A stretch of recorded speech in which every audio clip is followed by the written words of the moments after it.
हाल ही में अमेरिका और बांग्लादेश के बीच में हुए टैरिफ डील ने भारत के टेक्सटाइल सेक्टर की चिंता को कई गुना बढ़ा दिया है। इस डील में अमेरिका ने यह डिसीजन लिया है कि पहले तो जो 37% का टैरिफ बांग्लादेश के टेक्सटाइल सेक्टर को टेक्सटाइल सेक्टर पे इम्पोज किया गया था उसको डिक्रीज करके 18% कर दिया जाएगा।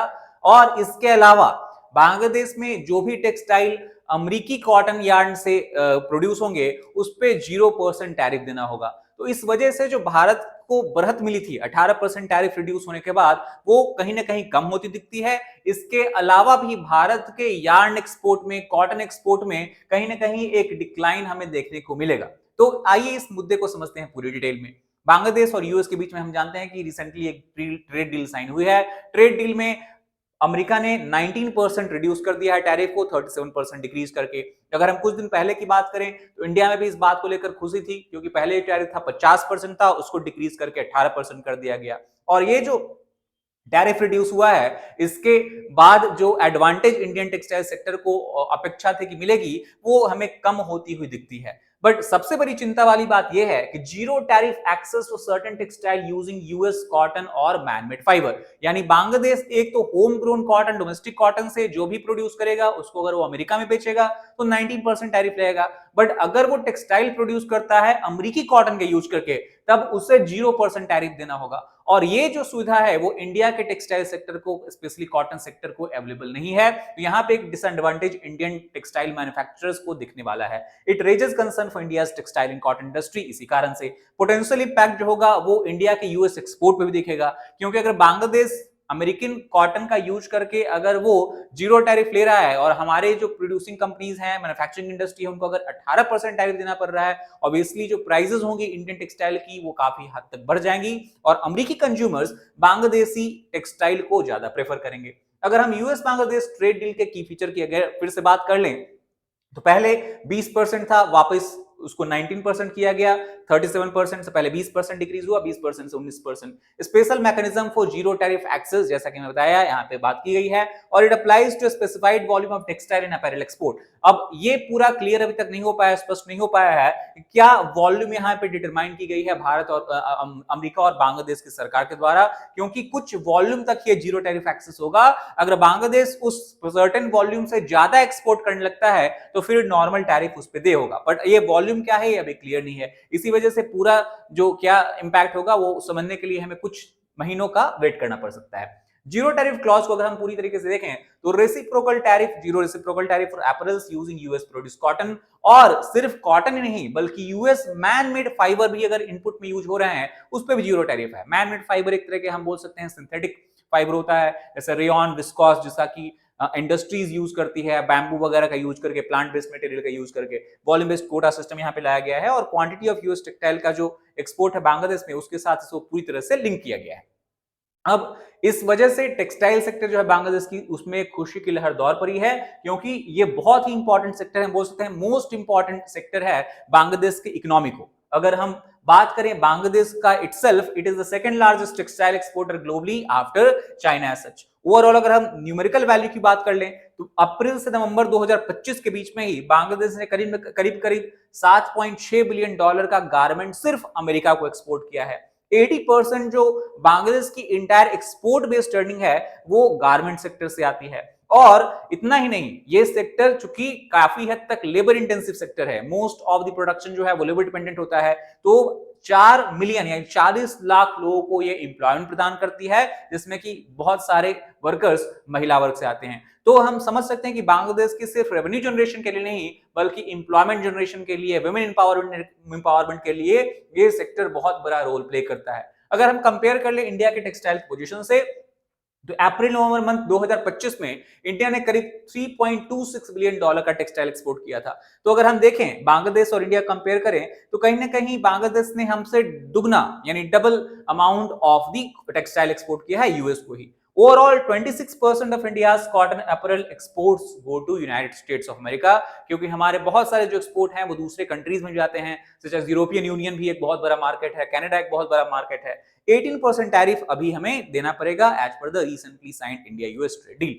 हाउएवर उसके बाद चूंकि अब बांग्लादेश के साथ अमेरिका ने डील साइन कर ली है तो एक कॉम्पिटिटिव शिफ्ट हमें देखने को मिलेगा। क्योंकि जो लेबर इंटेंसिव सेक्टर्स होते हैं जैसे कि टेक्सटाइल सेक्टर हो गया, लेदर सेक्टर हो गया, उसमें कुछ पॉइंट की टैरिफ डिफरेंस भी बहुत बड़ा रोल प्ले करती है कि वो डिटरमाइन करती है कितना हद तक एक्सपोर्ट कॉम्पिटिटिवनेस इस सेक्टर में बरकरार रहेगा। तो पहले इंडिया का एडवांटेज था क्योंकि 18% था और 20% 2% का डिफरेंस था बांग्लादेश के साथ। अभी 2% का डिफरेंस घट के 1% हो गया है, तो प्रॉफिट मार्जिन एनीवे कम हो गया है। बट उससे बड़ा यह है कि जो जीरो टैरिफ के कारण जो एलिजिबल बांग्लादेशी गुड्स हैं उनका जो वॉल्यूम ऑफ एक्सपोर्ट हो वो काफी हद तक बड़ा हो जाएगा। तो इंडिया को एक टैरिफ डिसएडवांटेज का सामना इस जीरो टैरिफ वाले क्लाउज से करना पड़ सकता है। इसमें हालांकि उतना डिफरेंस नहीं है और इसके बाद डबल इंपैक्ट भी हमें देखने को मिलेगा। इस मामले में जो टेक्सटाइल सेक्टर के हम बोल सकते हैं कि एक्सपर्ट्स हैं, उनका ये मानना है कि एक तो इसका फर्स्ट इंपैक्ट होगा कि बांग्लादेश का टेक्सटाइल इंडिया के कंपैरिजन में अमेरिकी कंज्यूमर्स के लिए, अमेरिकी मार्केट के लिए बहुत ही रिलेटिवली, हम बोल सकते हैं बहुत तो नहीं पर रिलेटिवली सस्ता या चीप हो जाएगा। दूसरा प्रॉब्लम होगा कि इंडिया का जो है वो कॉटन यार्न एक्सपोर्ट होता है बांग्लादेश में भी। बांग्लादेश डोमेस्टिकली उतना हद तक कॉटन प्रोड्यूस नहीं कर सकता है। इंडिया डोमेस्टिकली बहुत हाई अमाउंट में कॉटन प्रोड्यूस करता है, कॉटन यार्न प्रोड्यूस करता है और इस कॉटन यार्न को बांग्लादेश में सेल किया जाता था। अगर हम 2024-25 के साल की बात करें तो इंडिया से करीब 1.47 बिलियन डॉलर वर्थ का कॉटन यार्न बांग्लादेश में एक्सपोर्ट हुआ है। तो अब चूंकि बांग्लादेश के जो फैक्ट्री वर्कर्स हैं, बांग्लादेश के जो प्रोड्यूसर्स हैं, अगर वो डायरेक्टली अमेरिका से कॉटन लेते हैं तो उनको जीरो टैरिफ देना पड़ जाएगा। यानी कि वो जो भारत से ट्रेडिशनली कॉटन लेते थे उसमें भी हमें एक रिडक्शन देखने को मिल सकता है। तो सिर्फ टेक्सटाइल मैन्युफैक्चरिंग कंपनीज के लिए भी नहीं बल्कि कॉटन यार्न एक्सपोर्टर्स के लिए भी एक तरीके का यहाँ पे खतरा और हम बोल सकते हैं प्रॉफिट मार्जिन में कमी हम देखने को मिल सकता है। 12 से 14 लाख बेल्स कॉटन एक्सपोर्ट होते थे, उसमें हमें डेफिनेटली एक रिडक्शन देखने को मिलेगा। तो इसी वजह से हम बोल सकते हैं डबल इंपैक्ट इंडियन सेक्टर पे, मैन्युफैक्चरिंग सेक्टर पे इसका पड़ सकता है। कॉटन सप्लाई चेन के रिलेटेड भी कंसर्न यहाँ पे दिख रहा है क्योंकि बांग्लादेश जो है वो कॉटन या एमएमएफ मैनमेड फाइबर इंपोर्ट करता है और इस वजह से जो शिफ्ट है वो यूएस कॉटन प्रोक्योरमेंट की तरह इसका हो जाएगा। Risk of reduce Indian raw material export जैसा कि हमने बताया। और दूसरा कंसर्न ये भी है क्योंकि यहाँ पे कुछ गड़बड़ी की आशंका है। अगर यूएस ये कहता है कि आप जो कॉटन टेक्सटाइल और जो टेक्सटाइल आप हमारे कॉटन से बना रहे हो सिर्फ हम उसी को जीरो टैरिफ देंगे, पर इसको इंप्लीमेंट कैसे किया जाए, कैसे यूएस आइडेंटिफाई करेगा कि जो टेक्सटाइल प्रोड्यूस हुआ है वो अमेरिकन कॉटन मेड है या बांग्लादेशी कॉटन मेड है या इंडियन कॉटन मेड है। तो इसको ट्रेस करना एक बहुत बड़ा प्रॉब्लम हो सकता है जिसका एडवांटेज अगेन बांग्लादेशी प्रोड्यूसर्स को मिल सकता है। वो कुछ हद तक अमेरिकी कॉटन और कुछ हद तक बांग्लादेशी कॉटन और फिर जो बाहर से एक्सपोर्ट करते हैं उसको इंपोर्ट करते हैं उसको मिला करके टेक्सटाइल प्रोड्यूस कर सकते हैं। तो इस वजह से उनको एक एडवांटेज यहाँ पे दिखता हुआ मिलता है। अगर हम बात करें इंडस्ट्री के रिएक्शंस की इस मुद्दे को लेकर के तो जो सीटी है, जो कॉटन टेक्सटाइल इंडस्ट्रीज की मेन रिप्रेजेंटेटिव बॉडी है, इसने as obviously two fold challenge बताया है। तिरुपुर जो कि प्लेस है तमिलनाडु में, known for cotton textile sector, cotton textile manufacturing, वहां के जो एक्सपोर्टर्स हैं उन्होंने क्लियरली ये वार्न किया है कि इस जो डील जो साइन हुई बांग्लादेश और अमेरिका के बीच में उससे डेफिनेटली इंडियन मैन्युफैक्चरर्स को एक कॉम्पिटिटिव लॉस दिखता है। कंसर्न जो है नैरो प्रॉफिट मार्जिन को लेकर भी है क्योंकि textile sector anyway labour intensive sector है, उसमें जो वेजेस सैलरी इंक्रीमेंट की बात होती है वो क्लियरली प्रॉफिट मार्जिन पर डिपेंड होता है। तो अगर प्रॉफिट मार्जिन नैरो हो गया, ऑपरेशन कॉस्ट इंक्रीज हो गया, एक्सपोर्ट कॉस्ट अगर इंक्रीज हो गया तो इस वजह से जो वर्कर्स हैं, लार्ज अमाउंट ऑफ वर्कर्स जो यहाँ पे काम कर रहे हैं उनके भी लाइवलीहुड पे कहीं ना कहीं हमें इंपैक्ट देखने को मिलेगा। डिमांड की जा रही है कि भारत सरकार को भी फिर से नेगोशिएशन करना चाहिए, उनको फिर से अमेरिकी सरकार से एक नए तरीके से कंसल्टेशन स्टार्ट करना चाहिए और जिस तरह की zero duty exemption Bangladeshi companies को दी गई है वो इंडियन कंपनी को भी दी जा सकती है। यानी कि अगर इंडिया के टेक्सटाइल मैन्युफैक्चरर्स भी अगर अमेरिकी कॉटन का यूज करके टेक्सटाइल प्रोड्यूस करें तो उन्हें भी जीरो ड्यूटी जीरो टैरिफ वाली सुविधा प्रदान की जानी चाहिए, ऐसा इस सेक्टर का भारत के सरकार से डिमांड है। स्ट्रक्चरल लिमिटेशंस ऑब्वियसली यहां बांग्लादेश के पास हैं क्योंकि बहुत सारे एक्सपर्ट्स उनका ये मानना है कि just because deal has been signed recently इसका ये मतलब नहीं कि बस कुछ दिनों के बाद ही बांग्लादेश की जो टेक्सटाइल सेक्टर है वो काफी हद तक एक्सपोर्ट कॉम्पिटिटिवनेस एंजॉय करेगी और इंडियन सेक्टर को पीछे छोड़ देगी, बल्कि ये जो होगा इसका जो इंपैक्ट होगा काफी देर के बाद देखने को मिल सकता है। तब तक हो सकता है कुछ नई डील भी इंडिया साइन कर ले। तो सबसे बड़ा लिमिटेशन ये है बांग्लादेश के पास की जो है डोमेस्टिकली जो कॉटन प्रोडक्शन है वो काफी लिमिटेड है, काफी कम मात्रा में ग्रो होता है, वो बहुत हद तक इंपोर्टेड मैनमेड फाइबर और कॉटन पे डिपेंड करता है, उसको वो हम बोल सकते हैं ट्रांसफॉर्म करता है टेक्सटाइल में और फिर उसको एक्सपोर्ट करता है। तो अगर वो लॉजिस्टिक, अगर हम बात करें अमेरिकी कॉटन को, अगर बांग्लादेश सडनली इंपोर्ट करना स्टार्ट करे, क्योंकि पहले तो इंडिया से इंपोर्ट करता था, इंडिया से हम जानते हैं कि distance is very close, border countries है, और इस वजह से जो इंपोर्ट कॉस्ट थे वो काफी कम थे। प्लस अगर वो अमेरिका से कॉटन इंपोर्ट करता है तो ऐसा नहीं है कि सिर्फ उसको रॉ मटेरियल का ही प्राइस देना होगा या कॉस्ट देना होगा, अमेरिका से बांग्लादेश आने में जो ह्यूज ट्रांसपोर्टेशन कॉस्ट लगने वाला है उसको भी इंडस्ट्रीज को यहां पे बियर करना पड़ेगा। इस वजह से जो लॉजिस्टिक कॉस्ट यहां पे एक्स्ट्रा ऐड हो रहा है, उसके बाद और उसके कारण बांग्लादेश की जो एक्सपोर्ट कॉम्पिटिटिवनेस है उसमें हमें कुछ कमी होते हुए दिख सकती है।